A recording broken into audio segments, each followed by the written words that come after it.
Diet Sonbhadra के online classes में आपका स्वागत है। मैं नीरज शर्मा, डाइट प्रवक्ता सोनभद्र, डीएलएड द्वितीय सेमेस्टर के वर्तमान भारतीय समाज एवं प्रारंभिक शिक्षा विषय पर चर्चा करूंगा। आज के चर्चा का विषय है मध्यकालीन या मुस्लिम कालीन शिक्षा। वास्तव में मध्यकाल में मुस्लिम पीरियड में जो शिक्षा व्यवस्था थी वो मुस्लिम शासकों की आकांक्षाओं, परिस्थितियों और आवश्यकताओं के अनुरूप रही। मुस्लिम काल में शिक्षा की जो व्यवस्था थी वो मकतब और मदरसों के माध्यम से संचालित हुआ करती थी। मकतब प्राथमिक शिक्षा के लिए और मदरसे उच्च शिक्षा के लिए शिक्षा प्रदान करते थे। हम चर्चा करेंगे मकतब के बारे में। मकतब प्राथमिक शिक्षा का केंद्र हुआ करता था। मकतब शब्द अरबी भाषा के कुतुब शब्द से बना है, जिसका अर्थ है उसने लिखा। इस प्रकार मकतब वह स्थान है जहाँ लिखना सिखाया जाता था। जिस प्रकार वैदिक कालीन शिक्षा व्यवस्था में बालक का उपनयन संस्कार होने के बाद शिक्षा का प्रारंभ होता था, वो शिक्षा ग्रहण करने के लिए गुरुकुलों में जाते थे। उसी प्रकार मुगल कालीन, मुस्लिम या मध्यकालीन शिक्षा में बिस्मिल्लाह की रस्म पूरा की जाती थी। यह रस्म उस समय पूरी की जाती थी जब बालक 4 वर्ष 4 माह और 4 दिन का हो जाता था। मौलवी कुरान की आयतें पढ़ते थे और बालक उसे दोहराते थे। मकतबों की शिक्षा विधि मौखिक थी। बालकों को कलमा रटना पड़ता था और कुरान की आयत कंठस्थ करनी पड़ती थी। शिक्षा व्यवस्था का दूसरा प्रमुख संस्थान था मदरसा। मकतब की शिक्षा समाप्त करने के बाद कोई भी बालक मदरसे में प्रविष्ट होता था। मदरसा शब्द की उत्पत्ति अरबी भाषा के शब्द दरस से हुई है, जिसका अर्थ है भाषण देना। इस प्रकार मदरसा वह स्थान है जहाँ पर भाषण देना सिखाया जाता था। मदरसों की शिक्षण पद्धति व्याख्यानों पर आधारित थी। इन मदरसों में दी जाने वाली शिक्षा का अध्ययन काल 12 वर्ष का था। शिक्षा का पाठ्यक्रम विस्तृत था और 2 भागों में बटा हुआ था: लौकिक शिक्षा और धार्मिक शिक्षा। लौकिक शिक्षा अथवा सांसारिक शिक्षा के अंतर्गत बालकों को अरबी साहित्य, व्याकरण तथा गद्य, गणित, इतिहास, भूगोल, दर्शन आदि सिखाया जाता था। धार्मिक शिक्षा में धर्म की शिक्षा दी जाती थी। छात्रों को कुरान, मोहम्मद साहब की परंपरा, इस्लामी कानून, इस्लामी इतिहास आदि का अध्ययन करना पड़ता था। मुगल काल में शिक्षा के प्रमुख केंद्र। हम अब चर्चा करेंगे मुगल काल या मुस्लिम कालीन शिक्षा के प्रमुख केंद्रों के बारे में, अर्थात वह स्थान जहाँ पर मध्यकाल में मुस्लिम शिक्षा के प्रमुख केंद्र हुआ करते थे।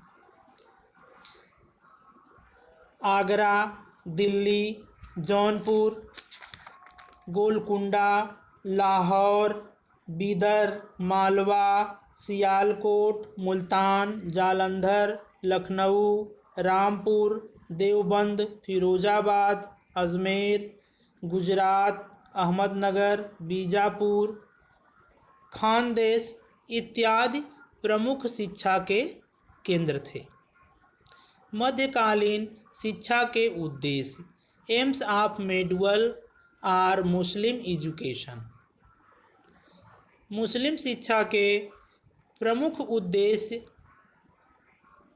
इस्लाम धर्म का प्रचार करना था।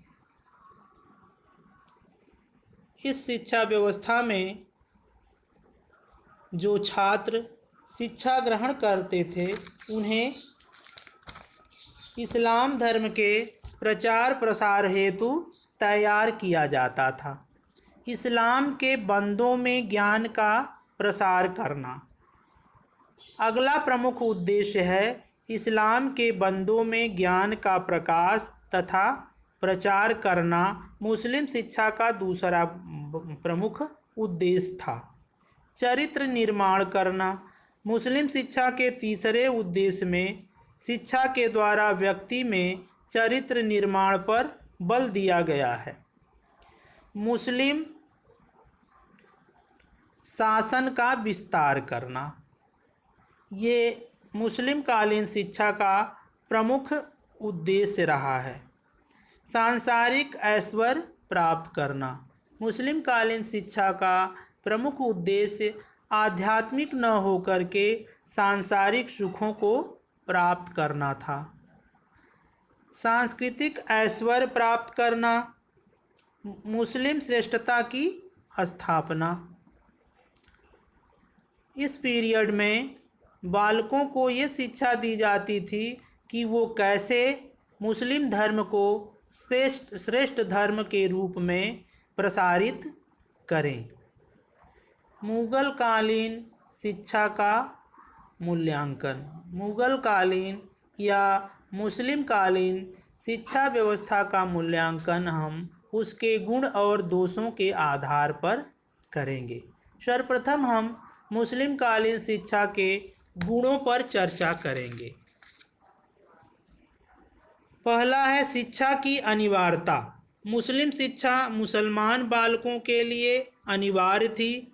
उनकी धार्मिक पुस्तक कुरान शरीफ में कहा गया है कि जो व्यक्ति ज्ञान प्राप्त करता है उसी को अल्लाह की भक्ति होती थी।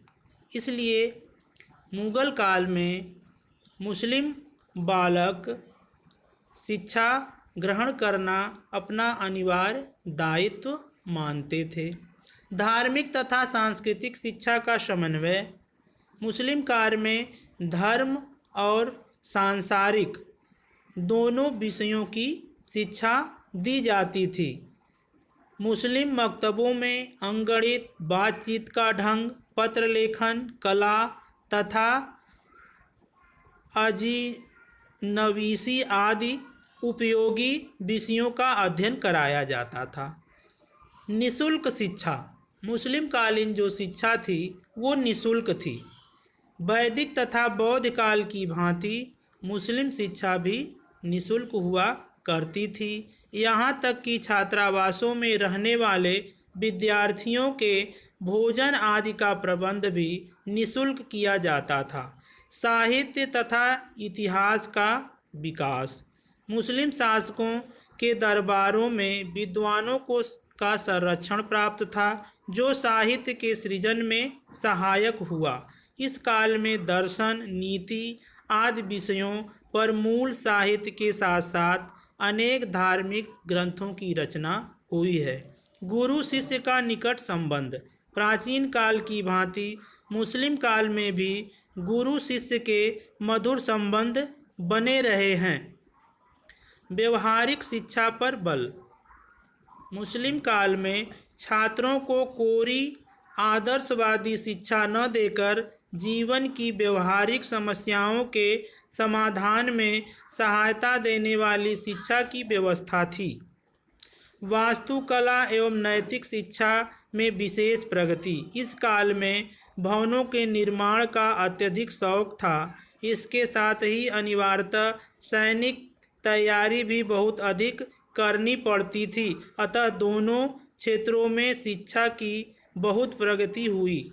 शिक्षा को राज्य का संरक्षण प्रायः सभी मुसलमान शासकों ने शिक्षा के कार्य में पर्याप्त रुचि ली। प्रांतीय प्रमुख भी परस्पर होड़ करके शिक्षा सुविधा का विस्तार करते थे। मकतबों और मदरसों के लिए पर्याप्त भूमि का आवंटन होता रहता था।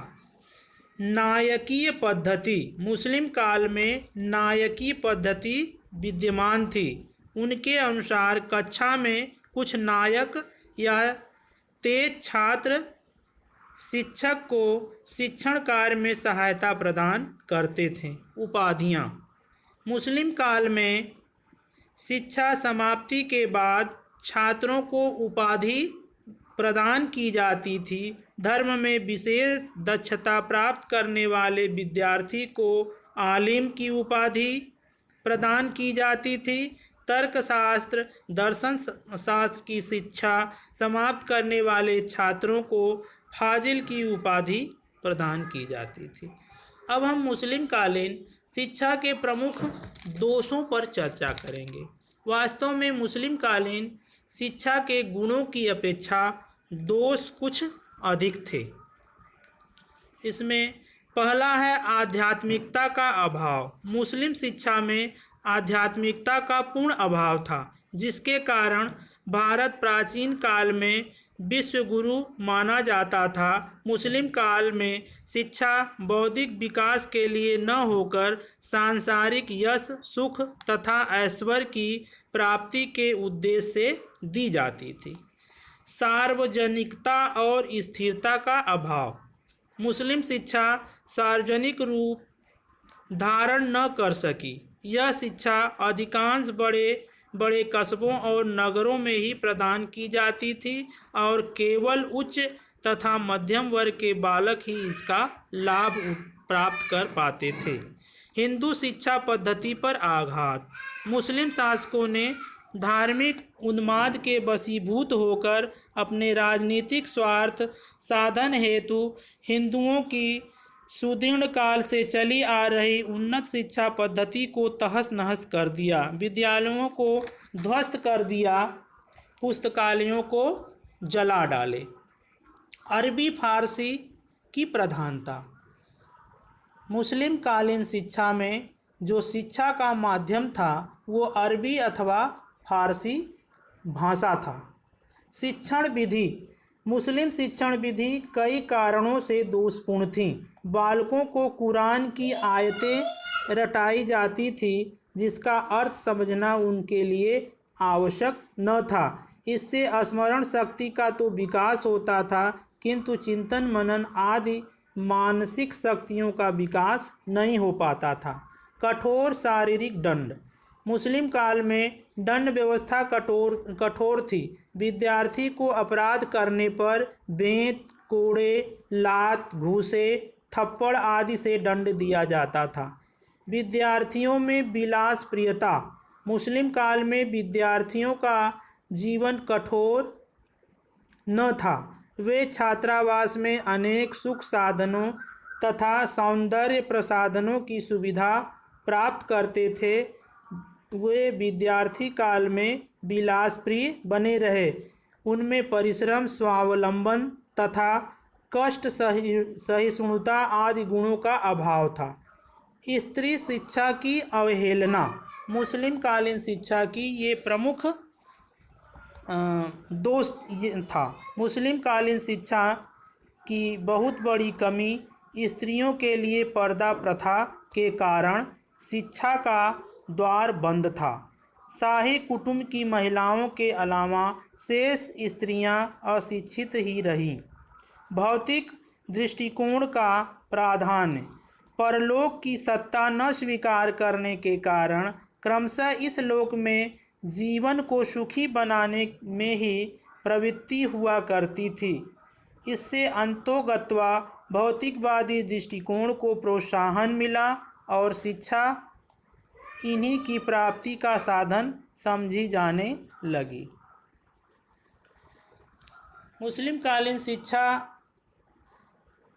के प्रमुख उद्देश्य, इसके गुण दोष और विभिन्न विशेषताओं पर चर्चा करने के बाद इसमें कुछ प्रमुख प्रश्न जो आपके लिए बनते हैं, ये है मध्यकालीन या मुस्लिम शिक्षा पर प्रकाश डालिए।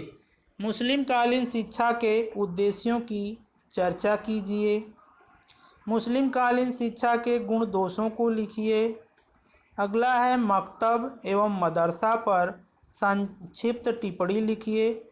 मुस्लिम कालीन शिक्षा में बिस्मिल्लाह की रस्म क्या थी? मध्यकालीन शिक्षा के प्रमुख शिक्षा केंद्रों के नाम लिखिए। धन्यवाद।